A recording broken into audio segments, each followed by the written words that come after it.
You are Locked On Braves POSTCAST, part of Locked On Sports Atlanta, your team every day.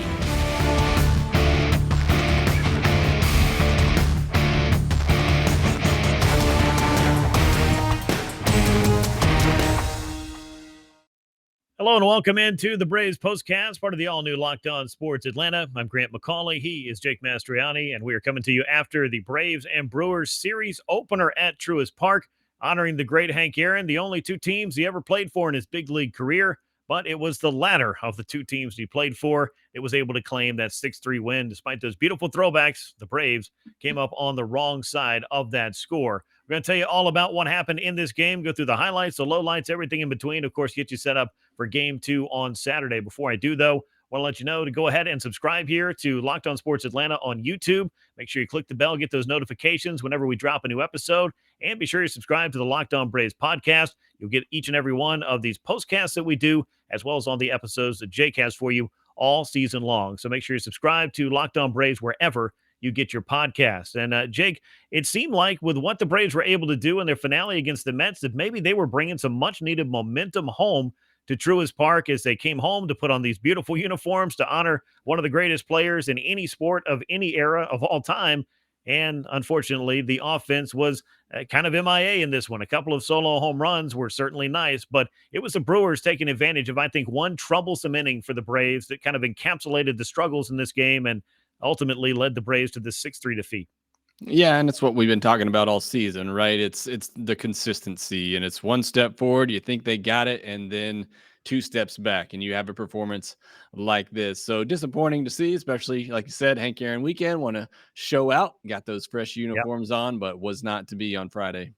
No, it was not. And unfortunately for the Braves in this one, I mean, there were a few things that I think were working in their favor, and then a few things that may have been, kind of the opposite of that. And, we've talked a lot about the usage of pitchers this day and age and how the Braves fall in on that. And I think we're all probably surprised to see the amount of openers that were used by the Braves in the World Series. Now, some of that was out of necessity. I was a little surprised to see that an opener was going to be thrown. I knew this was a bullpen game. That's what they were looking at. Nobody was getting called up from Gwinnett to take this turn in rotation. But I had been thinking, leading into this week, particularly coming off of the outing that he had against the Texas Rangers, that maybe this was the time that Spencer Strider was going to step in and start a game. He didn't start. Jesse Chavez started. He gave up a couple of runs, a lot of hard hit balls in the first. But man, when Spencer Strider did come in this game, Jake, if there were some highlights for the Braves, Spencer Strider provided a lot of them. A career-high 8 punch-outs across 4 scoreless. It was exciting to see, and yeah, I don't understand the decision, not to start him. I think they've had a couple of opportunities now to give him a chance to do that. As I keep saying on Locked On Braves, I'm clueless as to what the plan is with Spencer Strider. How are they going to use him? He's obviously very effective in this role, and if that's what he's going to be, that's fine. But I feel like he at least deserves a shot to be in the starting rotation. And as you said, I think with what he did on Friday, again, I think it's another chance for them to give him that opportunity. So we'll see, in another 5 days or whenever, because you got all the off days coming up. But we'll see next time around when needed, a fifth starter needed, if Strider finally gets that opportunity. But yes, he was definitely one of the big highlights on what was a bad evening for the Braves overall. Yeah, let's jump inside the box score. This one give you the line on it. Game number 28 for the Braves, the opener of this 3-game set as Atlanta's hosting Milwaukee. The Brewers pick up the win. They're 19-8 on the year, one of the best records in all of baseball. 6 runs on 11 hits. They did make 3 errors and left 10 men on base.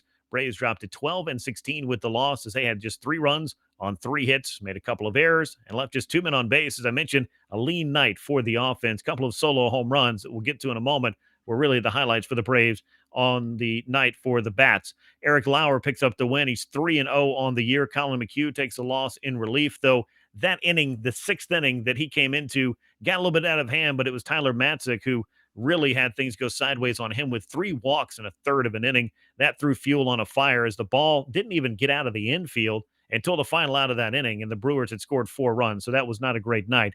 Be that as it may, Josh Hader came on. He's now 11 for 11 in saves after nailing one down tonight. 3 hours and 15 minutes for the time of game, 36,307 were on hand to see it. I mentioned a couple of home runs for the Braves in this one. Jake, none more exciting than Ronald Acuña Jr., a 450-foot blast to center field. Swung so hard, he lost his balance. He fell down. Probably not going to be on the highlight reel for him for all time, but man, it's great to see Ronald Acuña Jr. back. and hitting home runs for the Atlanta Braves. This, the first of what we hope will be many this year, and the Braves are probably going to need it. Yeah, worst part of that is we didn't get to see some sort of epic Ronald Acuña bat flip or something there, because he wanted to do something special for his first home run back. No. But unfortunately, the falling down there led to that not happening. But certainly great to see 4 straight games now hitting a ball over 100 miles per hour.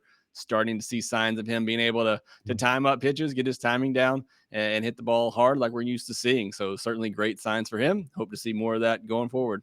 Yeah, no bat flip for Ronald Acuña Jr. tonight. Just a complete flip at the plate, if you want to call it Yeah, that. that's a new one. Yeah. New one. You really hit the nail on the head, though, when it comes to seeing the consistent hard contact from Ronald. I think that the first few games that you would see a couple hard hit balls here and there, but now it's starting to come consistently. And when he's right and when he's locked in, he hits the ball as hard as anybody in the league. I mean, what's crazy is he had a 450-foot home run tonight. I tweeted this out earlier. That's only the 13th longest home run hit by Ronald Acuña Jr., and he hasn't been around that long. So that just lets you know when he really tees off on one, he really hits the ball a long way.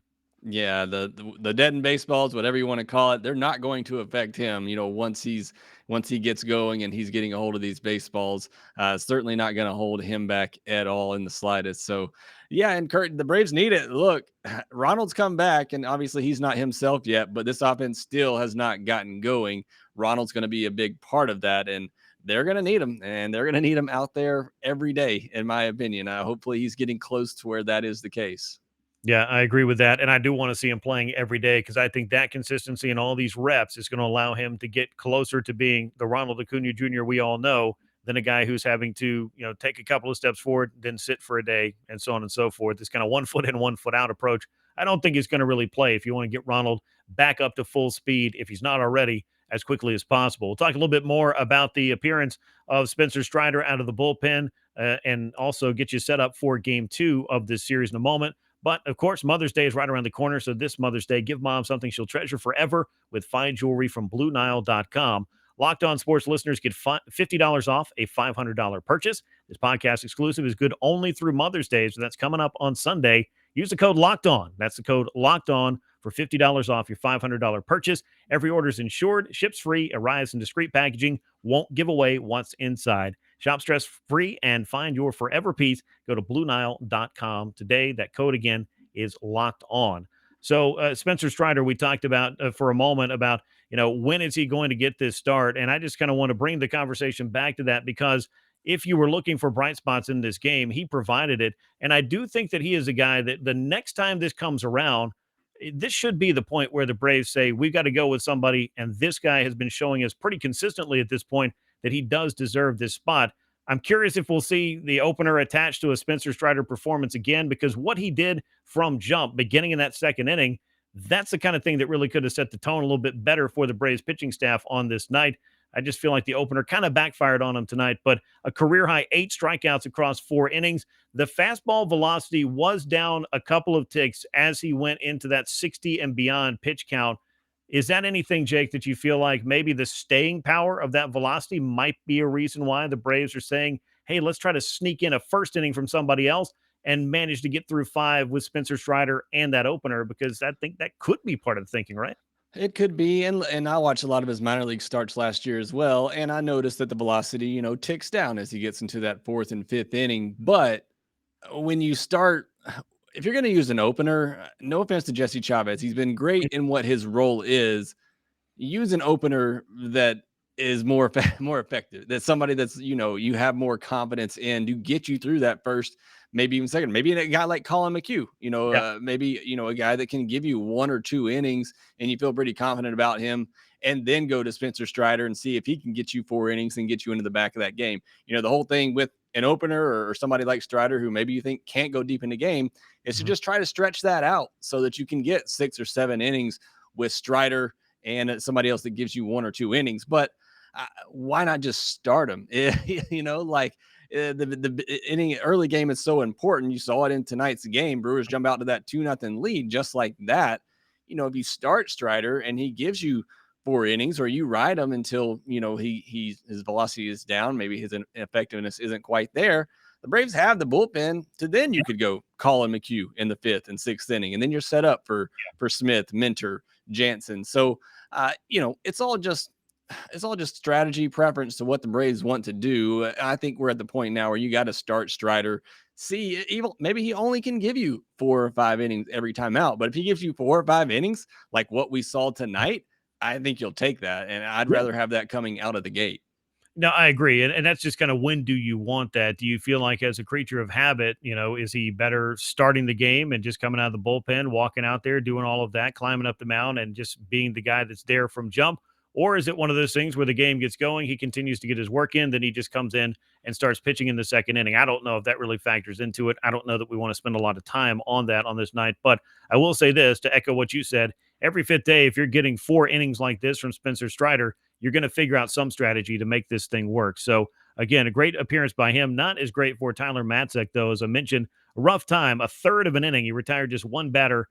He was charged with a couple of runs, only 1 earned, 3 walks for him in this one. We've talked about his velocity being a tick or 2 off. I can live with that if he's able to get some results. And for the most part, he's been able to, but there have seemed to be some cracks in the facade a little bit for Matzek without the 97, 98 mile an hour fastball and above.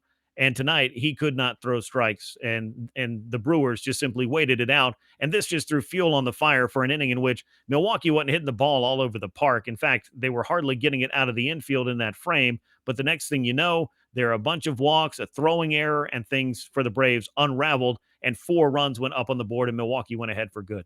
Yeah, and look, we talked about Tyler Matzek. I talked about him over on Locked On Braves podcast as well. The velocity is down, but like you said, you can live at 95 and you can get outs. He was effective, in the beginning of the year with that velocity, but you can't have the walks. And he was just all over the place. Yeah. I can't believe that Snicker didn't have somebody up once he got past his third batter. I thought that was a mistake, in my opinion, with the way that he's been lately, the way he was in his last outing.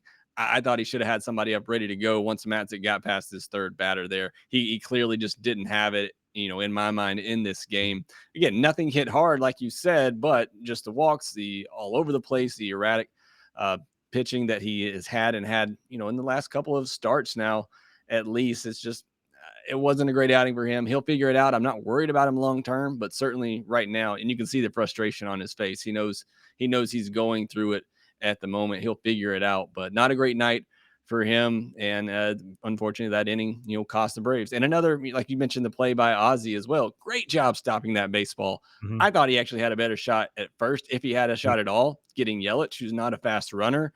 But then he's falling down, and he knows he's falling down, and he still throws it, and he throws it away.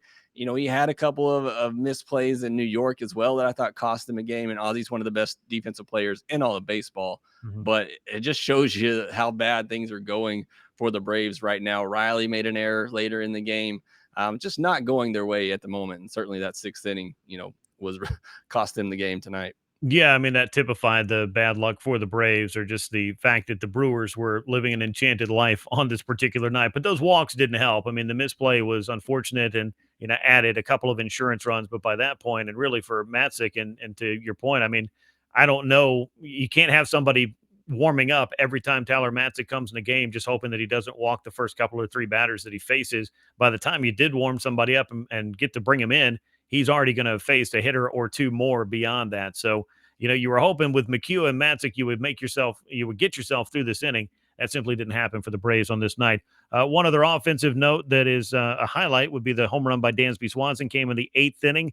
So good to see him swinging the bat well, continuing to do what he's done over the past couple of weeks. And of course, for the Braves offense, you always look at strikeouts. The Brewers are a team that piles up strikeouts, averaging nearly 11 Ks per 9. They got 11 Braves strikeouts in this game, and this loss pushes Atlanta to 7 games back in the NL East, as the Mets are idle on this day. So a 7-game deficit for the Braves as they head into Saturday's Game 2 of the series, which we'll get you ready for in just a moment. First, though, betonline.net's your number one source for all your betting stats and sports info. You can find the latest sports developments, including league reviews and news, including NBA playoffs, MLB, and this weekend's Kentucky Derby as well. BetOnline is your continued source for all your sports wagering information. Head to betonline.net today or use your mobile device to learn more about the trends and the action. Bet online, where the game starts. As for Game 2, the Braves will be sending Max Fried to the mound. He's 3-2 on the year, ERA right at 3.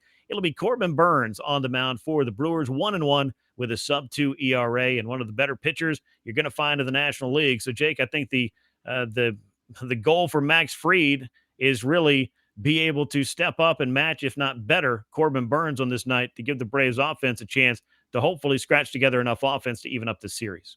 Yeah, great pitching matchup. 2021 NL Cy Young winner against hopefully the 2022 NL Cy Young winner in Max Fried. I don't want to put that jinx on him there, but been great, obviously, since those first couple of starts to the season. Should be a wonderful pitching matchup. You love great pitching and typically great defense from these two teams, although they combined for 5 errors on Friday. Then it should be, a great matchup for you. I'm looking forward to watching this one. Yep, should be a fun one. The Braves and the Brewers will meet for Game 2 of the series. 7:20 p.m. Eastern Time is to start at Truist Park. Again, Max Fried looking for win number 4 on the year. Corbin Burns on the mound for the Milwaukee Brewers. Well, that'll do it for us here on the Braves Postcast. A rough one for Atlanta tonight. We appreciate you guys joining us, though, on the Braves Postcast, which is part of the all-new Locked On Sports Atlanta. Make sure you subscribe to Locked On Sports Atlanta on YouTube and subscribe to Locked On Braves wherever you get your podcasts. He's Jake Mastroianni. I'm Grant McAuley. Once again, your final score, it was the Braves 3 and the Brewers 6. Atlanta falls on this night, though. We will catch you next time on the Braves Postcast, and we look forward to talking to you then, hopefully, after a Braves win on Hank Aaron weekend. Until then, though, so long, everyone.